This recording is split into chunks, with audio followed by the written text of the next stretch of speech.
3, 2, 1, go!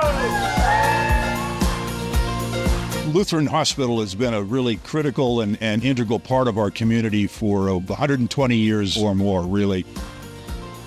In this hospital, with its state-of-the-art trauma center, with the helipad on the roof, being right next to the interstate highway, that they can quickly and efficiently bring people to the hospital so that they can get the care they need.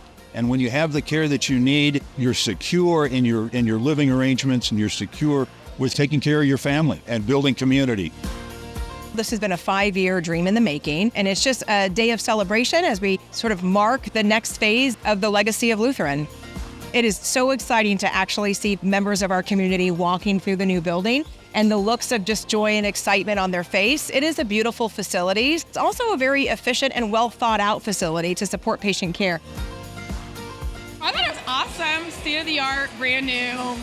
I feel like this community is very lucky to have a brand new facility. And right off the highway, I felt it's a lot easier to access than their previous facility. Like you'll be able to better serve people as well in this area.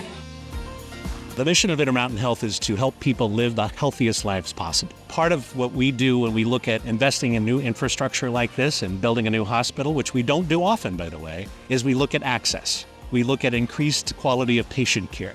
And most importantly, we look at how are we going to take care of our caregivers. That is what makes this hospital so special, because built from the ground up, it had patients, caregivers, and community in mind.